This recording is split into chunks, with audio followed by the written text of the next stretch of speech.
ప్రస్తుతం మనతో పాటు సుప్రసిద్ధ జ్యోతిష్య వాస్తు పండితులు బ్రహ్మశ్రీ డాక్టర్ నాయకంటి మల్లికార్జున శర్మ గారు ఉన్నారు. గురువుగారితో మాట్లాడేద్దాం. నమస్కారం గురుగారు. నమస్కారం.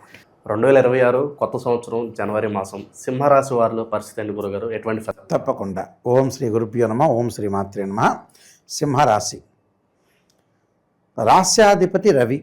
కొంచెం మొండితనము, పెంకితనము, లౌకికం తక్కువగా ఉండటం, ఆరోగ్యపరంగా గ్యాస్ ట్రబుల్ సంబంధించిన విషయాల్లో లైఫ్లో ఎప్పుడైనా సరే జాగ్రత్త ఉండాల్సిందే.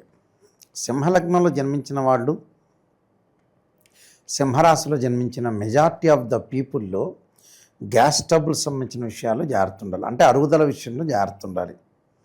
దాదాపుగా మెజారిటీ ఆఫ్ ద పీపుల్ అంటే 10 మందిలో 6గురికి ఉంటుంది.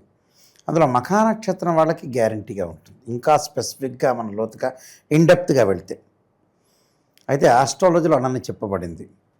సింహరాశి వాళ్ళకి కొంత మొండితనం తగ్గించుకోవాలి. ప్రతిసారి కూడా మనిషి మొండితనం అనేది పనికిరాదు. ఎక్కడ తగ్గాలో ఎక్కడ నెగ్గాలో నేర్చుకోవాలి.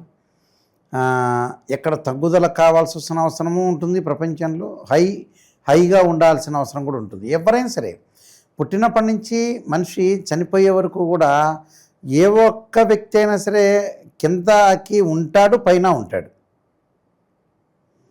అంటే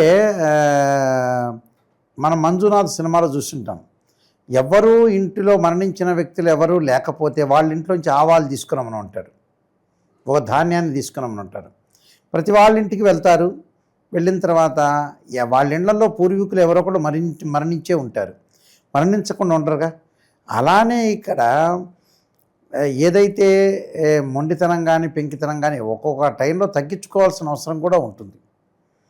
తగ్గాలి, నెగ్గాలి, జాగ్రత్త ఉండాలి. అయితే ఈ నెలలో చాతుర్గ్రహ కూటం అనేది ఏర్పడింది. రవి, బుధ, శుక్ర, కుజులు ధనస్సు, మకర రాశిలో సంచారం చేయడం జరిగింది. అంటే ఈ 2 రాశుల్లో సంచారం జరిగింది. ఈ 2 రాశుల్లో సంచారం జరగడం వల్ల కూడా కొన్ని ఫలితాలు విభిన్నంగా ఉంటాయి. అలానే మిథునంలో గురువు వక్రగతిలో ఉండటం, శని మీనరాశిలో ఉండటం, రాహు కుంభరాశిలో, కేతు వచ్చేటప్పుడు సింహరాశిలో సంచారం చేస్తాడు. అయితే ఇవన్నీ కూడా గోచారరీత్యా చెప్పబడే ఫలితాలు. నిజంగా ప్రేక్షకులు నిజాన్ని నిప్పు లాంటిది. మనం ఎప్పుడూ మోసం చేసుకోకూడదని నా పాలసీ. ఎప్పుడైనా సరే మనం మోసం చేసుకున్నాం అనుకోండి, మనమే ఆ అగ్నిలోనే తగలబడిపోతాం. అక్కడ ఒక శక్తి అనేది ఒకటి ఉంటుంది, మోసం అనే శక్తి. అంటే సత్యాన్ని తెలుసుకోవటం చాలా ఇంపార్టెంట్. ఇవన్నీ కూడా గోచారరీత్యా చెప్పబడే ఫలితాలు. బర్త్ చార్ట్ సంబంధించిన ఫలితాలు కావు. ఎందుకు గురువు గారు అంటే, సహజంగా నేను చాలా ఛానల్స్లో చెప్తుంటాను. సుప్రసిద్ధ నటుడు డాక్టర్ అక్కినేని నాగేశ్వరరావు గారు ఒక చోట రైల్వే జంక్షన్లో, గుడివాడలోనో ఎక్కడో రైల్వే జంక్షన్ దగ్గర ఉంటే ఘంటసాల బలరామయ్య గారు వెళ్తున్నారు ట్రైన్లో. వెళ్తూ ఉండగా అక్కినేని నాగేశ్వరరావు చెబుతారు, ఆయన పేపర్ చదువుతున్నా, వాష్రూమ్కి వెళ్తున్నా, పక్కన వాళ్ళతో మాట్లాడుతున్నా, నెత్తి గీరుకుంటున్నా, నన్ను చూసుండేవాడేమో కాదు, నన్ను చూడకపోతే ఆ రోజున నాకు అవన్నీ వాష్రూమ్లోకి వెళ్తున్నా, ఎక్కడికి వెళ్తున్నా కూడా నా అదృష్టం అనేది దురదృష్టంగా మారిపోయేది. అవన్నీ లేకుండా నా వైపు దృష్టి పెట్టడం వల్ల నేను అదృష్టవంతుడయ్యాను. నాకు ఈ అబ్బాయి బాగున్నాడు, ఈ అబ్బాయి ప్రసిద్ధ నటుడు అవుతాడు అని ఆయన భావించి నాకు పాత్ర ఇచ్చాడు, అప్పటి నుంచి నాకు బాగుంది అని చెప్తాడు. అది వితిన్ సెకండ్స్లో జరిగింది. ఆ సెకండ్స్లో జరిగేదే గోచారం. అది నెససరీ. బర్త్ చార్ట్ కూడా ఇంపార్టెంట్. బర్త్ చార్ట్ 80% అయితే 20% ఏంటంటే వితిన్ సెకండ్స్ ఆఫ్ వ్యూలో అదృష్టం కలిసి వచ్చేది ఏంటంటే ఫేట్, ఒక డెస్టినీ, అది గోచారం అంటారు. అయితే ఈ గ్రహాల యొక్క కలయికను మనం ప్రతి నెలలో కూడా చూస్తూ ఉంటాం. సహజంగా ప్రతి నెలలో కొన్ని మార్పులు జరుగుతాయి. ఆ మార్పుల సూచనలు ప్రజలు గమనించాలి. ఏదో గోచారం వెంట వెళ్ళిపోవటం, నాకు రాత్రి ఓవర్ నైట్ కోటీశ్వరుడు అవుతుందా, ఉప్పు దీపం పెట్టామా, చంకలో నిమ్మకాయ పెట్టామా, ఈ దరిద్రపు వ్యవహారాలను తగ్గించుకోండి. ప్రజలందరూ అవగాహనకి రావాలి. ఎప్పటికి అవగాహనకు వస్తారు? ఎందుకు ఉప్పు దీపం పెడితే ఎక్కడవుతారు? నేను నా ఇల్లంతా ఉప్పు దీపాలు పెడతా, రేవంత్ రెడ్డి గారి తర్వాత నేను ముఖ్యమంత్రి అవుతారా? నేను దేశం మొత్తం పెడతా ఉప్పు దీపాలు, ఎక్కడ పెడతాంటే అక్కడ పెడతా. అవుతామా? ఏమనుకోరులే రేవంత్ రెడ్డి గారు, మన రెడ్డి గారు ఆయన. అయితే అలా అనుకుంటుంటారు వీళ్ళందరూ కూడా. అవి అవి ఎప్పుడైనా సరే కృతయుగం త్రేతాయుగం ద్వాపరయుగంలో యజ్ఞయాగాది క్రతువులు అభిషేకాలకు మాత్రమే ప్రాధాన్యత ఇచ్చారు. దేవుళ్ళు దర్శనాలు వాటికి మాత్రమే ప్రాధాన్యత ఇచ్చారు. కానీ ఇవన్నీ కూడా లాల్ కితాబ్ రెమెడీస్ అని మహారాష్ట్ర నుంచి వచ్చినాయి. వాళ్ళు చేయలేక, ఓపిక లేక, డబ్బులు లేక, ఖర్చు లేక ఏవో చిన్న చిన్న చెత్త ఉపాయాలు, వేదంలో లేదు ఇక్కడ. అయితే ఈ గ్రహస్థితి అనే దాన్ని మనం జాగ్రత్తగా ఆలోచన చేసి చూడాలి. ఇక్కడ సింహరాశి వాళ్ళకు వచ్చేటప్పటికల్లా లాభంలో గురువు ఉన్నాడు. లాభంలో గురువు ఉన్నా కూడా వక్రస్థితిలో ఉండటం వల్ల ఫైనాన్షియల్ పరంగా విషయంలో కొంత జాగ్రత్త అవసరం. జాగ్రత్త అనే మాటకు కూడా కొంతమందికి అర్థం తెలియట్లేదండి. గమ్మత్తు. జాగ్రత్త అంటే ఏంటంటే పొదుపు చేసుకోవాలి. ఇప్పుడు మీరు జాగ్రత్తగా బయటికి వెళ్ళండి అంటారు, అంటే అటు ఇటు చూసుకుని జాగ్రత్తగా వెళ్ళటం. అంటే లారీలు వస్తుంటాయి, బస్సులు వస్తుంటాయి, దాన్ని జాగ్రత్త పడటం, అది ఇంపార్టెంట్ అక్కడ. అలానే ఇక్కడ ఈ రాశి వాళ్లకు చూసుకునేటట్టే ద్వితీయాధిపతి లాభాధిపతి బుధుడు పంచమ స్థానంలో షష్టమంలో ఉంటాడు. అంటే ద్వితీయార్థంలో వ్యాపారాలు ప్రారంభం చేయొచ్చు. ఆఫ్టర్ ఫెస్టివల్ అంటే నూతన వ్యాపారాలు, జాయింట్ దారుల వ్యాపారాలు, షేర్ మార్కెట్లు, అలానే ఏదైతే షేర్ మార్కెట్లే కాకుండా ఏదైతే వాళ్ళు క్యాపిటల్ అమౌంట్ అనేది బిజినెస్ మీద పెడతారో ఆ బిజినెస్ పరంగా కూడా అనుకూలంగా ఉంటుంది. అలానే కింద వీళ్ళకి వచ్చేటప్పటికల్లా జనవరి 15వ తారీఖు తర్వాత కొన్ని గ్రహాలు చాతుర్గ్రహ కూటమి షష్టమంలో ఉంటాడు. శత్రువులు బాగా పెరిగే అవకాశాలు ఎక్కువ ఉంటారు. నరదృష్టి బాగా పెరుగుతుంది. అంటే నరదృష్టి అంటే ఏంటంటే, నరదృష్టి అంటే ఈ మధ్యన మంచి టాపిక్స్ వచ్చిన చాలా టాపిక్స్. నరదృష్టి అని అంటే ఏంటంటే నరుల యొక్క దృష్టితోటి మిగతా వాళ్ళకి ఏదో అవుతుందని.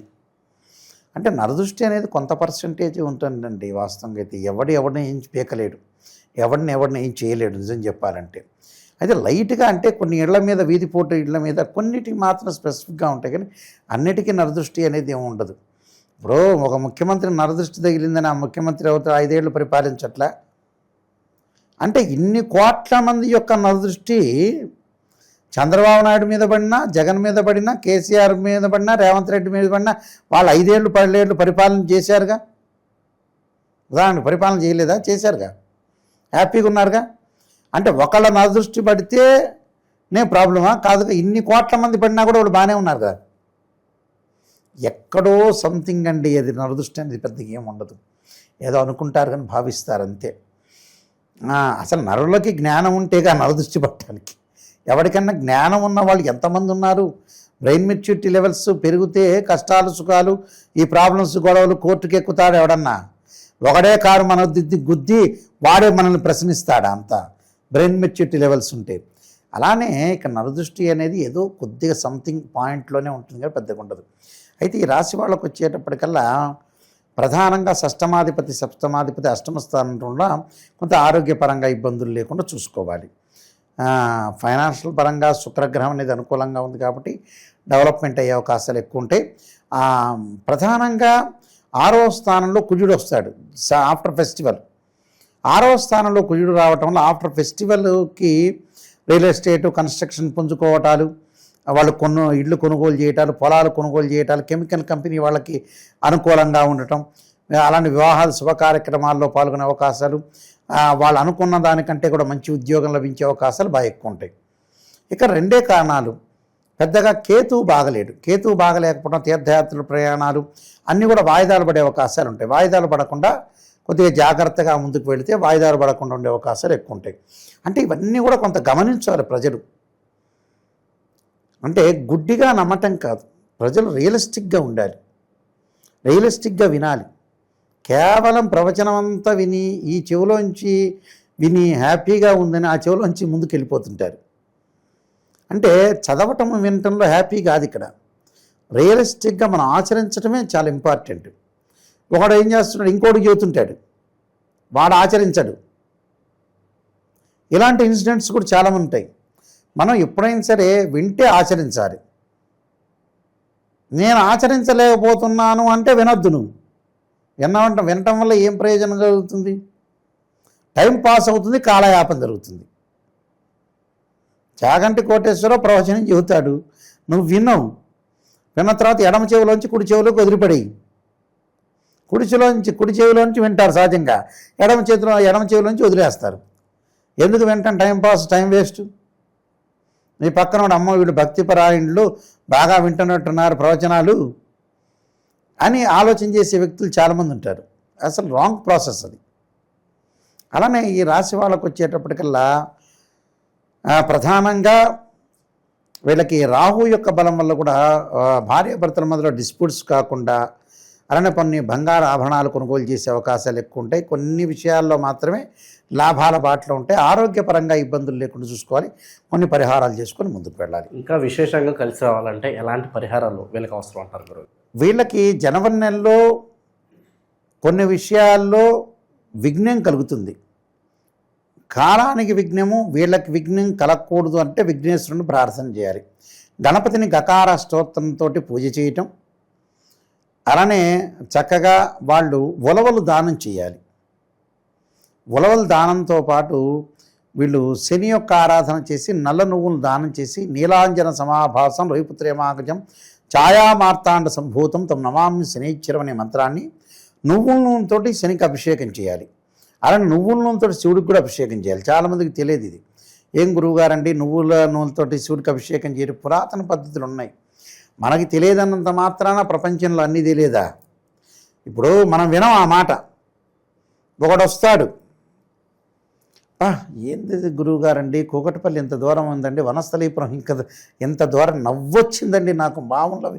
ఇదేమన్నా చిన్న ఊరా అండి? Hyderabad metropolitan city.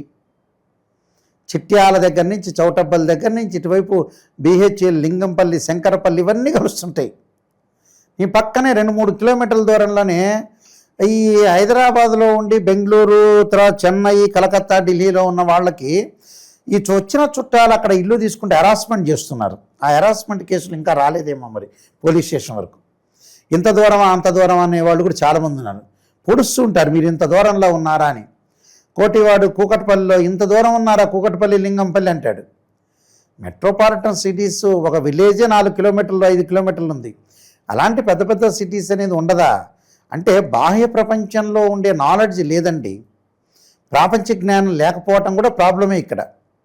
అలానే నువ్వుల నూనెతో శివుడికి అభిషేకం చేయటం కూడా ఉంది. ఆయుర్వృద్ధి కలుగుతుందని అర్థం. అందువల్ల ఈ ప్రత్యేకంగా ఈ రెమెడీస్ చేసుకుని ముందుకెళ్తే మనకు మంచి జరిగే అవకాశం ఖచ్చితంగా ఉంటుంది. ఓవరాల్గా ఈ రాశి వాళ్ళందరికీ ఈ మాసం ఏ విధంగా ఉండిపోతుందో చాలా బాగా వివరించారు. ధన్యవాదాలు.